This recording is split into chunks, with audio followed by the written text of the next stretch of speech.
By the grace of God, I am part of the local gang whose spearhead and protectionist is Lillian, who is all funfair worldliness at 16. Lillian organises international excursions for a gaggle of kids to faraway, far-flung ranges such as Navigation Road or Jackson's Boat. For a small weekly sub, Lillian arranges everything, and the clued-up boys and girls of Stretford follow her in a trance, for Lillian could be as hard as nails, Susanna York's childie, but with grizzly grit, cropped-off mousy hair, suede jacket and tight jeans.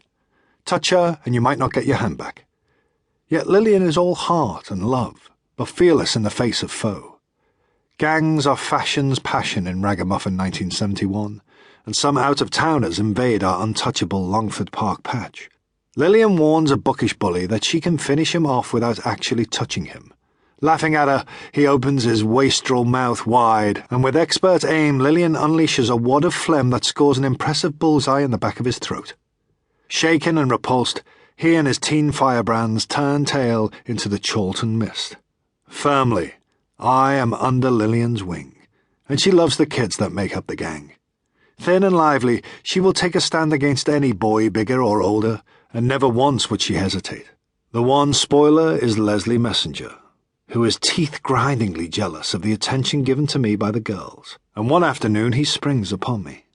As Sunday's dullness swarms the park with dingy, dreary, unkillable families. For what will be the second time I floor Leslie, he all bluff and little man threats, yet soft to the touch in the heel of the hammerlock. I do not know where my uppercuts come from, but there they are. An orbit of finishing blows rising from somewhere deep within, overtaking the final push that panics the body into do-or-die strength. It is a vigorous high, but it is not my sphere, and nor do I want it. 1971 brings a partial eclipse at 9:40 a.m., plunging the skies of Britain into 69% blackness. Nanny drops to her knees and prays for salvation at what she is certain is the end of the world. Alas, it is not. No rampantly challenging mind could overlook the lost cultures as mapped out in British film, wherein the restricted horizons of the expendable working class thrillingly show us how British life got to where it is now, in your private modern cuckoo land. A gaslit hallway in a tired lodging house, and I am pulled in, with Mum forever fussing about the table setting tea.